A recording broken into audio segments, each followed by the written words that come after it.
بسم اللہ الرحمن الرحیم۔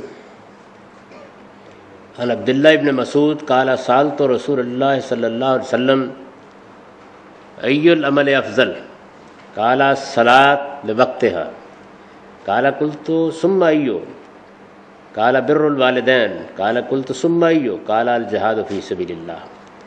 اس باب میں نبی صلی اللہ علیہ وسلم سے وہ سوالات بیان ہو رہے ہیں جو بعض لوگوں نے یا تو اس معاملے میں پوچھے ہیں کہ دین میں بہترین اعمال کون سے ہیں، اور یا اس معاملے میں پوچھے ہیں کہ دین میں بڑے بڑے گناہ کون سے ہیں۔ تو یہ بھی ابھی زیر بحث آ جائیں گے۔ اس میں جو طریقہ نبی صلی اللہ علیہ وسلم نے اختیار کیا ہے وہ یہ ہے کہ بعض موقعوں پر ایک پہلو سے کوئی بات بیان کر دی ہے، بعض دوسرے موقع پر کسی دوسرے پہلو سے بیان کر دی ہے۔ یعنی یہ جو چیزیں ہیں یہ ظاہر بات ہے کہ کوئی احصاء کرنے کی یا گن لینے کی نہیں ہے۔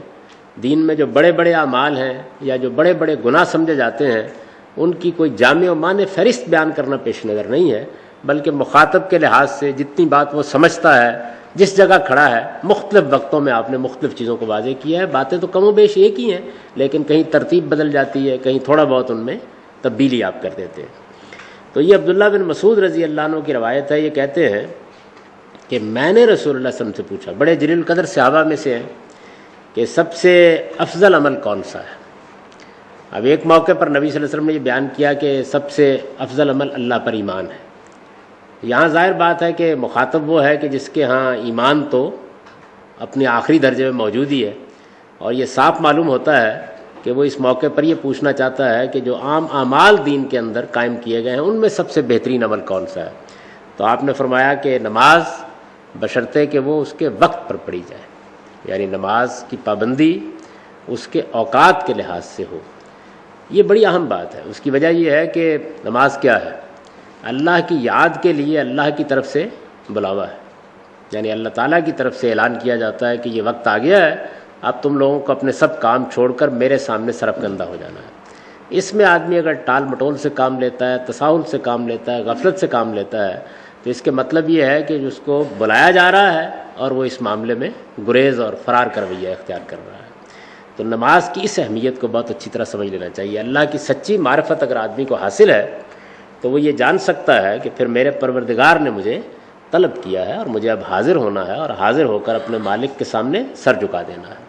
قرآن نے یہ بتا دیا ہے کہ یہ اس مقصد کے لیے لازم کی گئی ہے تاکہ انسان کا دل خدا کی یاد سے آباد رہے، اور خدا کی یاد سے انسان کا دل آباد ہو تو اسی صورت میں وہ شیطان کی در اندازیوں سے اپنے آپ کو بچائے رکھ سکتا ہے۔ تو آپ نے فرمایا کہ سب سے بڑی چیز یہ ہے، سب سے اہم عمل یہ ہے۔ قال قلت ثم ای۔ صحابہ کرام ظاہر ہے دین کا علم سیکھنے کے لیے کہ کیا کیا چیزیں ہم اپنائیں، وقتاً فوقتاً یہ سوالات پوچھتے ہیں۔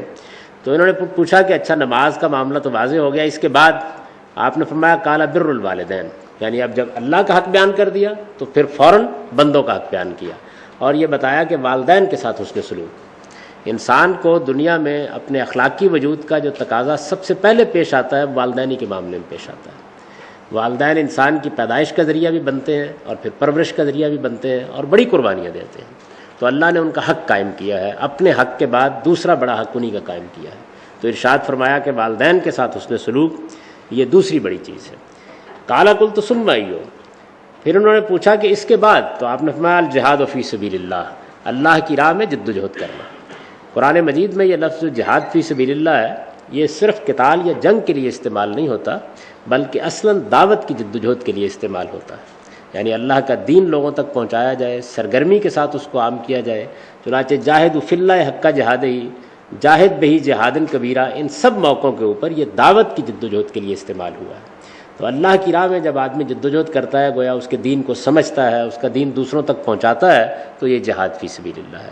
اس کی ایک صورت یہ بھی ہے کہ کسی موقع پر اللہ تعالیٰ کی زمین پر ظلم کو ختم کرنے کے لیے بندوق اٹھانا پڑ جاتی ہے، تلوار اٹھانا پڑ جاتی ہے، تو یہ اس کی ایک قسم ہے، نہ کہ سارا جہاد یہی ہے۔ یہ بیان کرتے ہیں کہ ما ترکت استعیذ الا اران علیہ، کہ میرا جی تو یہی چاہتا تھا کہ میں رسول اللہ صلی اللہ علیہ وسلم سے پوچھتا رہوں کہ پھر اس کے بعد، لیکن پھر میں نے آپ کی رعایت کی اور سوال یہیں ختم کر دیا۔ انہی کی ایک اور روایت بھی اسی مضمون کی ہے، اور اس میں بھی کم و بیش اسی طریقے سے ساری باتیں بیان ہوئی ہیں لیکن اس میں انہوں نے جو لفظ استعمال کیا وہ یہ کہ ای الاعمال احب الی اللہ، یعنی وہاں تو یہ بیان کیا کہ کون سا عمل افضل ہے، اور یہاں یہ بیان کیا ہے کہ اللہ تعالیٰ کو سب سے زیادہ پسندیدہ کون سی چیز ہے۔ یہ محض اسلوب کا فرق ہے، اور یہ بھی ہو سکتا ہے کہ جن لوگوں نے روایت بیان کی ہے ان میں سے بعض لوگوں نے اس لفظ کو اس طرح ادا کر دیا اور بعض لوگوں نے دوسرے طریقے سے ادا کر دیا، مدعا کم و بیش ایک ہی۔